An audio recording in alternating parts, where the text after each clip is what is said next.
আসসালামু আলাইকুম dear viewer, software YouTube চ্যানেলে মাইএসকিউএল ডাটাবেস টিউটোরিয়াল সিরিজে আপনাকে স্বাগতম। এই ভিডিওতে আমরা দেখব যে কিভাবে অ্যারিথমেটিক অপারেটর এসকিউএল কমান্ডে ব্যবহার করে আমরা এক্সপ্রেশন কোয়েরি তৈরি করতে পারি। যেমন ডিসকাউন্ট দেওয়া, তারপরে কোনো প্রোডাক্টের নির্দিষ্ট পরিমাণ মান বাড়ানো, অর্থাৎ পার্সেন্টেজ কিভাবে ইউজ করতে হয় সেই বিষয়টি আমরা দেখব। তো চলুন শুরু করা যাক। শুরুতেই জাম্প কন্ট্রোল প্যানেলের অ্যাপাচি মাইএসকিউএল স্টার্ট করে এই যে অ্যাডমিন আমি ক্লিক করলাম। আমার এখানে আমি একটি ডাটাবেস তৈরি করব এবং টেবিল, সেই সাথে টেবিল আমরা ডাটা ইনসার্ট করব। তো কোডগুলো অলরেডি আমার এখানে লিখে আছে, আপনার প্রয়োজনে পজ দিয়ে এই কমান্ডগুলো আপনি এখানে রান করতে পারেন। জাস্ট এখানে আমি বললাম কন্ট্রোল ভি গো। এই যে দেখুন আমার ডাটাবেস তৈরি হলো এসকিউএল শপ। তো এসকিউএল শপে ক্লিক করার পর আমি আবার এখানে জাস্ট একটি টেবিল তৈরি করে কন্ট্রোল সি, এসকিউএলে ক্লিক করে কন্ট্রোল ভি, এই যে গো। দেখুন আমার প্রোডাক্টস টেবিল তৈরি হলো। তো এই টেবিলে ক্লিক করে আমরা এখান থেকে এই যে এই কোয়েরিটি রান করব, এটার মাধ্যমে আমরা ইনসার্ট করতে পারবো আমরা এই টেবিলে। তো এসকিউএলে গিয়ে জাস্ট এখানে এসে কন্ট্রোল ভি দিয়ে গো দিয়ে দিলাম। এই যে দেখুন আমার প্রোডাক্ট টেবিলে বেশ কিছু ডাটা আমরা ইনসার্ট করেছি। এখন আমরা চাচ্ছি যে এই যে আমার প্রাইস আছে, এই প্রাইসের উপরে আমরা এক্সপ্রেশন কোয়েরি ব্যবহার করব। তো তার জন্য আমি এসকিউএল ট্যাবটি ওপেন করে এই যে এইটা একটু ছোট করে নেই বোঝার সুবিধার্থে। ওকে, এই জায়গায় আমি রিটেন কোয়েরি বক্স রাখলাম যাতে আমার আউটপুটগুলো নিচের দিকে ওয়ান বাই ওয়ান চলে আসে। যে দেখুন গো দিলে আমার আউটপুটগুলো নিচে দেখাবে, আমার সবগুলো প্রোডাক্টের ডাটাগুলো চলে আসছে। এখন আমরা এই মুহূর্তে চাচ্ছি যে এই প্রোডাক্টের 10% বের করতে। তো 10% হোক আর 5% হোক বা যে কোনো পার্সেন্টেজ আমরা বের করতে পারবো, আমরা একটা বুঝলে অন্যগুলো ইজিলি পারবো। তো আমি এখানে এসকিউএলে এসে বলি সিলেক্ট নেম, তারপর আমরা বলবো প্রাইস, এটা হচ্ছে আমাদের পুরাতন প্রাইস। এবার বললাম প্রাইস ইন্টু আমি বললাম 10, এরপর আমরা ভাগ দিলাম 100। তো এই সব ক্ষেত্রে যদি মনে হয় যে এটা তো আমরা জাস্ট দুইটা অপারেটর ইউজ করছি, এখন এরকম একাধিক অপারেটর ইউজ করার প্রয়োজন হতে পারে। তো এসব ক্ষেত্রে যদি প্রায়োরিটি সেট করে দিতে চাই তাহলে আমরা এইভাবে বলে দিতে পারি। এক্ষেত্রে কী হবে, আগে গুণ হবে তারপরে ভাগ হবে, বা অন্যান্য কাজ যদি আমরা এইভাবে করতে চাই জাস্ট ফার্স্ট ব্র্যাকেট দিয়ে আমরা এগুলোকে প্রায়োরিটি সেট করে দিতে পারি যে প্রথমে কে কাজ করবে। ওকে, এখন আমরা বলি ফ্রম প্রোডাক্টস, আমি একটু বড় বানাচ্ছি, যে খেয়াল করুন কী বলেছি, প্রাইস এটা হচ্ছে পুরাতন প্রাইস দেখাবে, আর এইটা আমার কী হবে প্রাইসের 10% বের হবে। তো আমি যদি এখন গো দেই, খেয়াল করুন এই যে দেখুন আসে এখানে কী হয়েছে 8, 30 কত হয়েছে 3, 125-এর 12.5 হয়েছে। তো 100-এর জন্য 10%-এর 10 আসছে। তো বুঝতে পারছেন যে কীভাবে আমরা 10% বের করতে পারি। এখন এই জায়গায় তো আমরা চেঞ্জ করে ইচ্ছা মতো আমাদের পার্সেন্টেজটি আমরা বের করতে পারি। যেমন এক্ষেত্রে কী হবে, আমার 7% বের হবে। এই যে দেখুন সবগুলো প্রোডাক্টের ক্ষেত্রে আমার 7% বের হয়েছে। ওকে, আমি এখানে 10 দিলাম। এখন আমরা চাচ্ছি এই 10% প্রোডাক্ট আগের যে প্রাইসটা আছে সেটা থেকে বিয়োগ করব।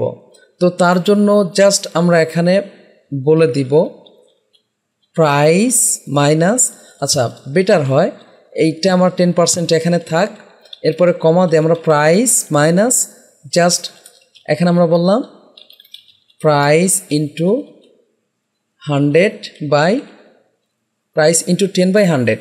তাহলে এক্ষেত্রে কী হলো, এইটা আমার পুরাতন প্রাইস দেখাবে আর এইটা দেখাবে আমাদের 10%।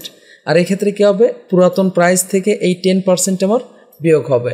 এখন যদি এই জায়গায় প্রায়োরিটি সেট করতে চান জাস্ট আমরা যেইভাবে প্রায়োরিটি সেট করতে পারি। এতে কী হবে যে ফার্স্ট ব্র্যাকেটের কাজ আগে হবে, এই কাজগুলো হয়ে যাওয়ার পরে তারপরে এই কাজটা হবে। ওকে, আমরা এখন গো দেই। ওকে, আমি একটু ছোটো বানাচ্ছি, গো। এই যে দেখুন কি হয়েছে, আমার 80-এর 10% 8 বের হয়েছে, আর এই যে এখান থেকে বিয়োগ হয়ে কত আসছে 72। আচ্ছা এই জায়গায় একটু খেয়াল করুন, এই নামগুলো কিন্তু যেভাবে আমরা কোয়েরিতে লিখছি সেভাবেই এক্সপ্রেশনটা চলে আসছে। তো আমরা চাইলে এইগুলোকে রিনেম করে দিতে পারি। তো রিনেম করার জন্য জাস্ট আমরা কি করব, এই যে এখানে অ্যাজ দিয়ে আমরা বলবো, যেমন আমি বললাম 10% গো। এই যে দেখুন কি আসছে 10% আসছে। তো এটাকে আমরা তাহলে বলি যে নিউ প্রাইস বা ডিসকাউন্টেড প্রাইস, আর এটাকে বলি ওল্ড প্রাইস। তাহলে আমরা এখানে অ্যাজ দেই। তো যে কোনো ফিল্ডকে আমরা অ্যাজ দ্বারা এইভাবে রিনেম করতে পারবো। আমরা বললাম ওল্ড প্রাইস, আর এইটাকে বললাম 10%, আর এইটাকে আমরা বললাম অ্যাজ ডিসকাউন্টেড প্রাইস। আমি যে কোনো নাম দিতে পারি, তবে এই নামগুলো অবশ্যই স্পেস মুক্ত হবে, ঠিক আছে। গো, এই যে দেখুন কি দেখাচ্ছে, এটা ওল্ড প্রাইস 10% এটা বের হয়েছে, আর এটা হচ্ছে ডিসকাউন্টেড প্রাইস, তার মানে এই প্রাইস থেকে এই 10% বাদ দিয়ে আমার এইটা আছে। তো আশা করি এই বিষয়টি ক্লিয়ারলি বুঝতে পারছেন। এখন আমরা যদি 10% বাড়াতে চাইতাম, খেয়াল করুন তো, তাহলে আমার কী করা লাগতো এখানে? এই যে এই জায়গায় জাস্ট আমরা প্লাস করে দিতাম। এক্ষেত্রে কি হতো, পুরাতন যে প্রাইসটা আছে সেই প্রাইসের সাথে আমার 10% বেড়ে যেত। তাহলে এখানে ডিসকাউন্টেড না বলে আমাদের বলা উচিত নিউ প্রাইস। ওকে, জিনিসটা সামঞ্জস্যপূর্ণ হবে। ওকে, আমি এখন গো দিলাম। খেয়াল করুন, এই যে দেখুন 80 ছিল, এখন কত হয়েছে 88, 30 ছিল 33 হয়েছে, কারণ 10% বেড়ে আমাদের এইভাবে মানটি চলে আসছে। এখন আমরা যদি চাইতাম যে স্পেসিফিক প্রোডাক্ট বা যে প্রোডাক্টগুলোর প্রাইস কম সেইগুলোর উপরে আমার এই 8% বৃদ্ধি হোক, ধরে নিন যে যার প্রাইস 100-এর নিচে তাদের প্রাইসই 8% বৃদ্ধি হোক, তাহলে এই জায়গায় আমরা আবার ওয়্যার কোয়েরি ইউজ করতাম। খেয়াল করুন, আমি একটু এইটাকে বড় বানাচ্ছি বোঝার সুবিধার্থে। ওকে, এই যে নিচে আমরা বলতাম ওয়্যার কোয়েরি, আমি নিচে দিয়ে দিচ্ছি। আচ্ছা, ফর্মের এফ কেটে গেছে আমার, ফর্ম। এখানে আমরা বললাম ওয়্যার, আমরা বলতাম প্রাইস লেস দেন 100, অর্থাৎ 100-এর নিচে যাদের প্রাইস তাদের কী হবে, 8% বৃদ্ধি পাবে। আমি গো দিলাম, ছোটো বানাচ্ছি। এই যে দেখুন কী হয়েছে, যে যাদের প্রাইস 100-এর নিচে তাদের সবগুলোই আসছে, আর সবগুলোতেই কী হয়েছে, আমার 10% বৃদ্ধি পেয়েছে। তো এইভাবে আমরা যদি চাই যে যাদের প্রাইস 100-এর উপরে তাদের কি হোক 5% কম হোক, আমরা এই জায়গায় বললাম 100। ওকে, তো এই ক্ষেত্রে এই জায়গায় কিন্তু আমাদের মাইনাস বলতে হবে, যেহেতু আমরা কমাতে চাচ্ছি। তো 5% যদি কমাতে চাই তাহলে আমার কী করা লাগতো, এই যে 10-এর জায়গায় আমরা 5 দিতাম। খেয়াল করুন, এর অর্থ হচ্ছে যে যাদের প্রাইস 100-এর উপরে তাদের প্রাইস কী হবে, 5% কমে যাবে। এটাকে আমরা নিউ প্রাইসই থাক। গো, এই যে দেখুন কী হয়েছে, 125, 150, অর্থাৎ 100-এর উপরে যা যা আছে সবগুলোই আসছে।